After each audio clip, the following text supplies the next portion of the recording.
Le Coran dit aux femmes de se voiler et puis toi tu tires ta bouche, on dirait antenne. Est-ce qu'Allah il parle avec toi? En fait, le problème aujourd'hui avec les femmes, c'est que vous devez comprendre que lorsque le Coran parle, dans certains cas, le Coran peut dire Ayyuhannas.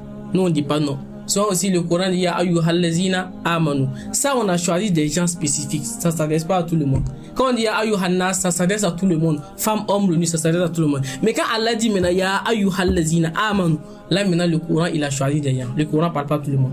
Raison pour laquelle quand vous allez voir le verset où Allah parle du voile, Allah il dit même pas ya Ayyuhallazina amanu.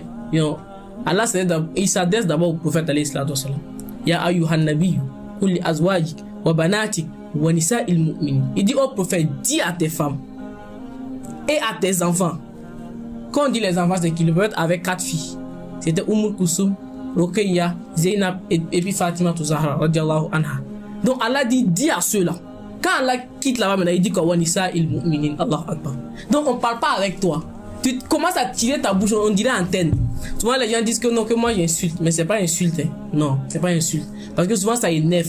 Quand tu peux voir des gens sur les réseaux sociaux, que non, le Coran dit de se voiler. Qui va se voiler? Est-ce qu'on parle avec toi?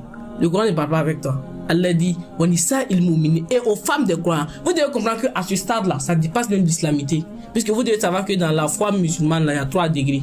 Tu peux être musulman et puis ne pas être croyant. Tu peux être croyant et puis ne pas être mufti. Donc c'est 3 degrés. Et là, Allah ne parle même pas aux musulmans, il parle aux croyants.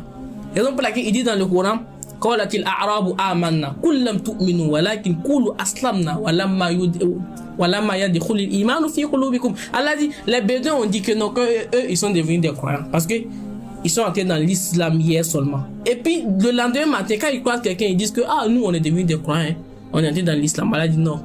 Et le prophète faut leur dire que non, vous n'êtes pas encore des croyants, vous êtes des musulmans. La foi n'a pas encore pénétré vos âmes. Donc vous devez comprendre que quelqu'un peut être musulman et puis ne pas être croyant. Donc là, Allah il parle des vrais croyants.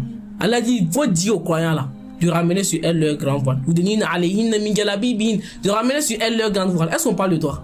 C'est pas moi qui ai dit, c'est le verset qui le dit. On ne parle pas de toi. Tu commences à tirer ta bouche, on dirait, qu'Allah nous préserve. Maintenant, Allah dit de ramener sur elle leur grand voile. Le but c'est quoi? Allah dit comme ça, elles seront vite reconnues. Ça va éviter les Olago, Islago, donne-moi ton numéro, on peut se voir où. Mais quand tu portes le voile là, tout ça là, on va t'éviter. Wallah, on a vu des vidéos précédemment sur les réseaux sociaux où le gars c'était un clown et il faisait la blague aux gens. Et quand il croise une fille, il fait la blague. Arrivé à une maman qui était bien voilée, arrivé à la maman, quand il est sorti, il a vu que c'était une femme qui est bien voilée. Il a dit que non. C'est-à-dire, on respecte. Le but c'est ça. Elle a dit comme ça, elles seront vite reconnues et évitons d'être offensées. C'est ça le but du voile. Mais toi, tu portes collant ou bien mini-jupe. On fait pisse la